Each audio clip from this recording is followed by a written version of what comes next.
I think your comments about, Elon, let's say, as a globalist force that isn't exactly akin to the previous globalist force is like, well, maybe we've tried to distinguish this technically in our discussions at ARC. Okay, so here's some principles. You tell me what you think about them.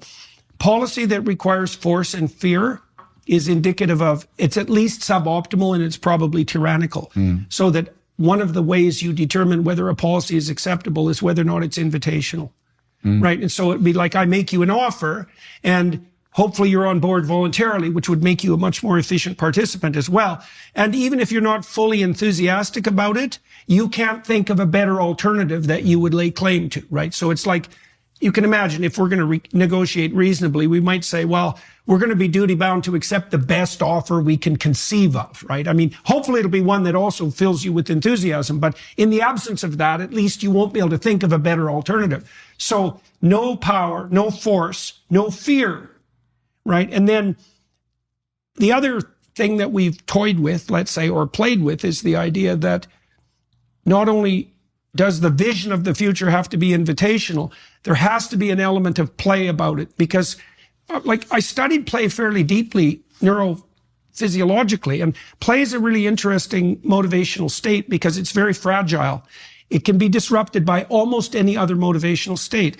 So the sense of play, which is like direction with variability, right? Because that's play, is direction with variability. That only emerges when the situation, say, of communication and cooperation has been optimized. So then you might say another way that you can tell if the venture is proceeding well is that if everybody engaged in it can engage in a sense of play. And I like the play idea, partly because it's voluntary, obviously, but also because play implies a fair bit of tolerance for deviation along the pathway. Yes, right?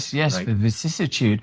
Now, I'm assuming that your experience as a clinical psychologist must be primarily interpersonal, although you will ultimately be dealing with large data sets. But the reason I'm fascinated that you bring up play so early in our conversation is because when precisely looking at the posts of Elon Musk and Trump, with Trump saying, make Canada the 51st state, or we're going to reach all the way down to Panama, or we're having Greenland, or Elon Musk's sort of puckish pugnaciousness in dealing with his detractors on his own platform doesn't have that kind of haughtiness and piety that we remember, that kind of Pharisee-like certainty of the materialist, rationalist, neoliberal oligarchs who appear now to be being displaced. This play, though, I wonder, Jordan, and this is not an assertion that I'm making with regard to the previous listed individuals. I know our audience when it comes to Trump and Musk and stuff, but isn't there mischief and play in the demonic also? Now, like the reason I like play, one, I'm a comedian, I enjoy liminal spaces and I enjoy the uncertainty that's a prerequisite of play, the true spirit of pioneering discovery that is encompassed within play. And I enjoy actually, in fact, perhaps much of the Trump phenomena was this politician isn't talking like other politicians. Way back 2015 with Hillary Clinton, because you'd be in jail. That moment, it's like, people don't say that. Like then up against the sort of school mom sort of, the sort of bluster and haughtiness of, you can't, like, sort of the English have bequeathed to the world abundantly, that kind of sort of Victorian certainty, glance thee not at the piano leg in case you feel a tumescent stirring in the loins. Total lack of joy and play. Now, isn't it interesting to see that tool of play wielded now by the truly powerful, by Trump and Musk? It'll be interesting because, their detractors continue. Like, you might see a late night talk show host saying, see, I told you, they're going to take over Canada. What's Elon Musk doing meddling in British politics? But regardless of again, as a Christian, regardless of the individual, Trump's not God, Musk's not God. They're all human beings that are going to come and go. And perhaps, I've been thinking this about Elon Musk somewhat lately.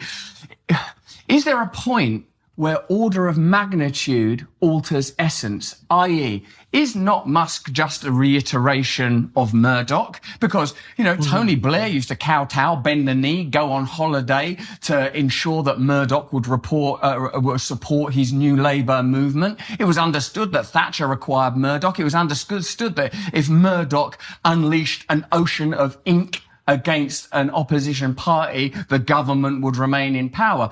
Now, Murdoch, he still has some power across the Anglophonic world, and I don't know what Murdoch's power is like now, but what I know is that Elon Musk is like a version of a media magnate, at least when it comes to the social media aspect of his vast enterprises. But when it becomes not a 20-minute perusal of some rag, but an ever-present mirror reflecting back an ongoing conversation, the ability to maneuver and censor that, as well as the manner in which he's conducting that conversation, again, not the sort of what would appear to be, and perhaps I'm being naive, the economically led kind of, I imagine, Dow Jones watching sort of traditional entrenched mentality of Digger, for that was the nickname, wasn't it, of Murdoch. You now see this sort of, perhaps again it's the technology that leads, because the technology now, diffuse cybernetics, instantaneous systems taking place in the present, because our systems for understanding God were mechanical in the industrial age. They were agricultural at the advent of that significant seismic shift in our kind's Weltanschauung. So now that we have this instantaneous, omnipresent potentiality, maybe everything's changing. So in short, what I'm saying is what's happening now entirely unique because it is temporal, because of the temporal component, because of this instantaneous immersive ability to alter conversation. Maybe it no longer is even paradigmatically the same, Jordan. I just did an interview with Pierre Poilievre, who's going to be the next Prime Minister of Canada in all likelihood. And he chose to speak with me in depth instead of talking to the legacy media, let's say. And it was actually rather comical from my perspective, because all the legacy media outlets in Canada had to play catch up, which I contemplated with some degree of, inappropriate satisfaction. But there's something, so we had to talk about that, because Poilievre had expressed some doubts about his performance in the discussion. He said there were many topics he didn't get to.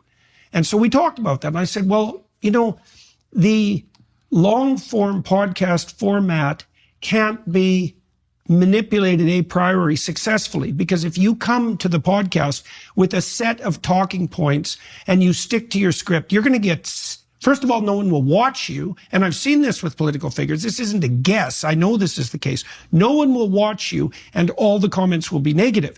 You have to come there knowing where you stand, but ready to follow the thread of the conversation wherever it goes. And to do that, you have to sacrifice the pre-planning. Did you know that multiple companies are keeping a living profile of everything that you do online? These data brokers are making billions selling your private information to big tech companies, advertisers, and even our own government. It's concerning just how many people have given up on their privacy rights, but now you can take back control of yours by using ExpressVPN. ExpressVPN reroutes all your internet activity through encrypted servers, meaning no one can see or track what you do online. It hides your IP address so data brokers can't build a profile on you, and you can browse the internet as if you're in any of 105 different countries.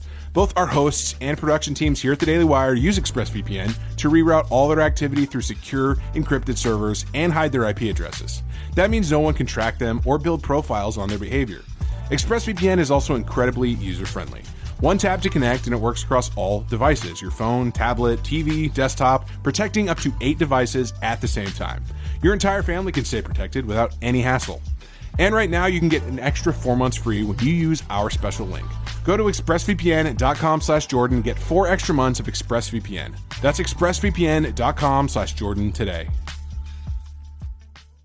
Okay, so then we might look into that more deeply and we might say, well, now that video is predominating, let's say, over the written word, that means that might mean the reemergence of something like spontaneity over propaganda. Like, that could be the case, because the new media forms do prioritize spontaneity instead of preparation. Now, you can see that as a technological shift. You know, back when bandwidth was staggeringly expensive and every second on broadcast media cost a fortune, you could imagine that risk minimization was the name of the game and that every second had to be controlled. But that restriction is no longer present, even at all. And so what that should mean, what that might mean, and that's what you're referring to, is that an entirely new form of political discourse might emerge, and that people who are capable of generating a certain degree of perspicacity and wisdom spontaneously are going to be prioritized over those who have a bent towards incentivized or instrumental manipulation. I mean, Polyev could do that, right? He had a conversation with me. He got no questions ahead of time, none. And he was willing to go along with that. But it is really a completely different way of. Now, we've been talking to Democrats too, trying to get them on the podcast circuit. And the resistance so far has been the utter inability and unwillingness of people on the Democrat side to forego their pre-planned agenda with regards to a conversation.